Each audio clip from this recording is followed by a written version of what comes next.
You want to defend him a little bit. I thought this was an interesting take. Yeah, I thought it was really interesting that you said you were out because of the speeding tickets. To me, that's such a minor thing. You were so high on him in terms of his completion percentage in OTAs, and I thought that was a little aggressive on your part. But with the speeding tickets, I got a speeding ticket the first night of the draft, my first year there. I thought maybe I'd get the benefit of the doubt, but they gave it to me anyways. As soon as the former Browns coach defended Shedeur Sanders, social media erupted with commentary, resembling the volume of draft night coverage. Posts and opinions appeared within minutes, and criticism escalated rapidly. Detractors amplified Sanders' minor speeding violation, while supporters argued that such reactions were disproportionate to a single traffic citation. Shedeur Sanders received 2 speeding citations, and the minor traffic issue quickly drew national attention. Before considering the former Browns coach's response, it is useful to clarify the facts. Sanders, son of Pro Football Hall of Famer Deion Sanders and a current college quarterback, was twice ticketed for exceeding the limit while driving a high-performance vehicle. Commentary on social media escalated rapidly, with critics framing the incident as a significant character concern, even as the league has historically tolerated far more serious legal transgressions. Stepping into the debate, a former Cleveland Browns coach, best known for a tenure filled with losses and contested decisions, issued a strong public defense. He argued that 2 speeding tickets should not define Sanders' reputation or overshadow his on-field talent and community work, urging a balanced assessment of the player's actions. I don't love it from a 5th-round draft pick. I don't love that it happened multiple times, but I do think that this is the first time he's been away from his dad, and there's gonna be some growing pains now. Would I sell my stock on it like you are? Not because of a couple speeding tickets, especially in light of the problems that Brown's quarterback room has had to deal with legally in the last few years. I mean, this is nothing. The debate quickly shifted from 2 speeding citations to broader claims about integrity, growth, and leadership. The former Browns coach framed the infractions as moments for personal development and urged observers to view them in context. Critics responded forcefully. Some called for disciplinary action, others questioned Deion Sanders' parenting, and a few sought to discredit the coach himself, despite his professional record already being widely analyzed across the league. The reaction underscores an apparent inconsistency in public standards. Fans often overlook on-field confrontations, heated sideline arguments, and other significant controversies, yet they treated Sanders' as routine traffic offenses, speeding without evidence of reckless endangerment, as indicators of serious character flaws. If such minor violations were adopted as the primary measure of morality in professional football, many players would face similar criticism.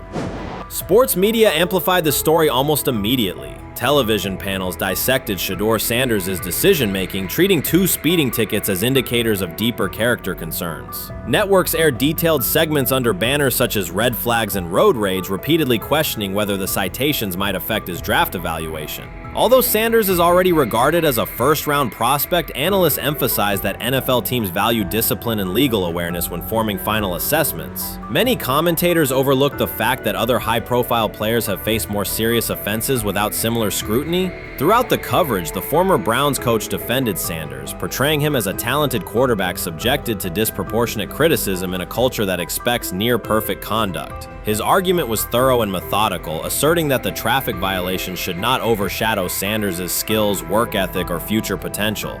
Commentators point out that the coach's intervention was not entirely selfless. He recognized the publicity potential. One day he was an overlooked figure from a struggling Browns era, the next he was a trending name across sports media. The discussion quickly expanded beyond Sanders' speeding citations to questions of image management and narrative control. Critics demanded disciplinary measures, public apologies, team sanctions, and formal statements, yet their objections seemed directed less at the traffic infractions themselves and more at Sanders' high profile, confidence, and resistance to traditional expectations. In practical terms, Sanders' brand remains intact. The coach secures renewed relevance, and the episode supplies another headline in the ongoing story of modern football. The next time Sanders is seen in a high-performance car, the debate will likely reignite, focused not on speed limits, but on the broader culture of the league. Meanwhile, new voices continue to join the conversation. Broadcaster Colin Cowherd has already weighed in, offering his own reassessment of the incident and its broader implications. Breaking news, Shedeur Sanders last night was pulled over going 100 miles per hour. All right, he clocked 101, 41 miles an hour over the speed limit in Cleveland. he will have the opportunity to fight the ticket in court. Now, I'm not exactly sure where he was pulled over, whether or not that it was in Ohio or whether or not that it was in his home state. But typically when you're going 40 over, that's flirting with the line of reckless driving. Folks, I gotta tell ya, I don't understand what it is with these young men driving at absurd speed. Colin Cowherd's view of Shedeur Sanders shifted abruptly. Days after praising the quarterback's poise and skill, he appeared on air to declare that Sanders is overhyped, unfocused, and distracted by celebrity. The reversal was immediate, without any gradual reconsideration. This is exactly what he says. I'm told the footage of Shedeur Sanders meeting with the Giants is so bad that both the Browns and the Sanders family have threatened legal action if it is published. The New York Giants have released audio from their draft interview with Shedeur Sanders, and the disclosure has drawn intense public reaction. Fans want to know whether Sanders made critical remarks and why the Giants shared material that should have remained confidential. The situation revolves around an open microphone, contentious comments, and the broader implications of the leak. The New York Giants published a brief, edited segment from their interview with Shedeur Sanders and withheld the remaining footage. Observers are debating whether this was a strategic public relations decision or an attempt to discredit him. The team has offered no additional explanation, and many fans view the limited release as inadequate and potentially misleading. They are demanding full transparency and accusing the organization of orchestrating a negative narrative. While criticism of Sanders is vocal, his supporters are responding with equal intensity. There was another team that he sat down with. What do you mean it didn't go well after that? So, he was pissed that they did that to him. They did that to him. He counter-confronted The them. same thing they do to every other quarterback prospect. They did that to him. They slide in a mistake to see if you catch it. Right. And so Because you're the quarterback. But he didn't take it as a correction. He took it as like he got it's pissed just off. yeah, and it's like so here's another one. So another one was, he throws a bad interception, and it was a deep throw early in the game, and he comes back and they go in the meeting, they show the interception. The Giants have released only a brief excerpt of the interview and are refusing to share the rest. Their decision has drawn criticism across TikTok, X, and Facebook, where many see it as a poorly handled public relations move. Fans are calling for the full recording to be published so the situation can be judged in its entirety. The GM is on film that the son, they asked the son last draft, yo, who you think I should pick? His son like, yo, you need to get the Jaden Daniels, big. This is what his son, it's on tape. You should go Jaden Daniels. He laughing at his son. And all right, cool, get Jaden Daniels. I don't even know how that tape got out. I wouldn't have let the get out. Shedeur Sanders appears unfazed by the situation. Although the Giants suggested he was more hype than substance, their handling of the interview has instead elevated his visibility. Analysts across major sports outlets are now discussing him more than before, keeping his name prominent in the news cycle. New York Giants, where these tapes at? You hear me? Because if Shedeur Sanders was so unprofessional, y'all would have leaked the tapes for the whole world could see, right? Cause understand, it's a lot of he say, she say. But one thing I do know, as a young black man growing up in this world, being straightforward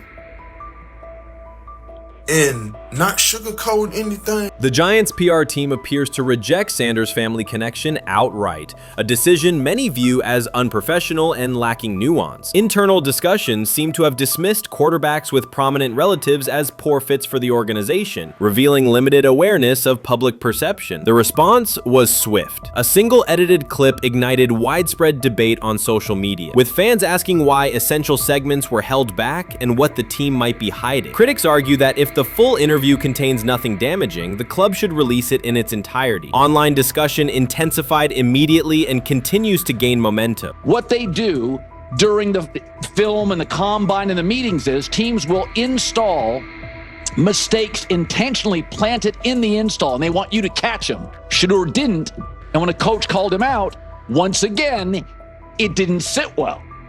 It's like, bro, there's not many teams needing quarterbacks, especially since Pittsburgh appears to have a deal with Aaron Rodgers and Tennessee's getting Kale Moore. The Giants' decision to withhold the full interview has produced an unintended result. Instead of diminishing interest in Shedeur Sanders, it has intensified it.